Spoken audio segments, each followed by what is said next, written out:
বাইরে যেমন বৃষ্টি, ভেতরে তেমনই স্যাঁতস্যাঁতে পরিবেশ। আর এই স্যাঁতস্যাঁতে পরিবেশে সবসময় একটু মুখরোচক কিছু খেতে মন চায়। তাই যেমন ভাবা তেমন কাজ। আগের দিন চিকেন রান্না করেছিলাম, তো তার মধ্যে কয়েক পিস বোনলেস চিকেন ছিল। সেই চিকেন রান্নার মধ্যে দিলে আমরা খেতে কেউ তেমন একটা পছন্দ করি না। তাই আমি সবসময় এই পিসগুলো রেখে দিই।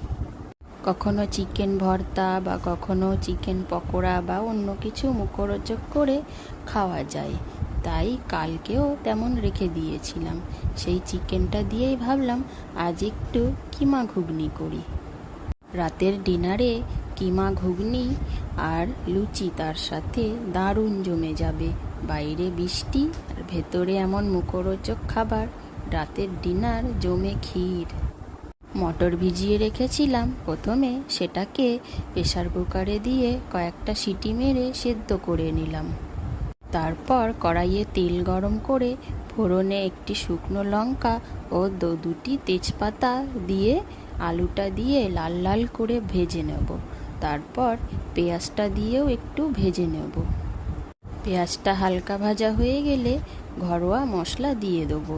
মশলার মধ্যে দিয়েছি আদা, রসুন, কাঁচা লঙ্কা আর একটু গোটা ধনিয়া দিয়ে দিয়েছিলাম।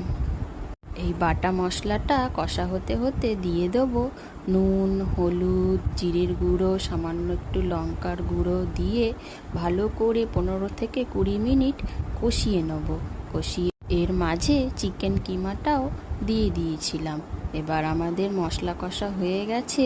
এবার ঢেলে দেব সেদ্ধ মটরটা দিয়ে খানিকটা পরিমাণ মতন জল দিয়ে ঢাকা দিয়ে রাখবো। 10 মিনিট মতন ঢাকা দিয়ে রাখবো। চিকেনটা তো সেদ্ধ হতে হবে। 10 মিনিট বাদ ঢাকা খুলে নুনটা চেক করে নিয়ে দিয়ে দেবো গরম মশলা। তারপর বড় চামচের 1 চামচ ভর্তি করে দিয়ে দেবো বাটারটা দিয়ে ঢাকা দিয়ে রেখে দেবো ততক্ষণ যতক্ষণ না খাচ্ছি খাবারটা। টাটা।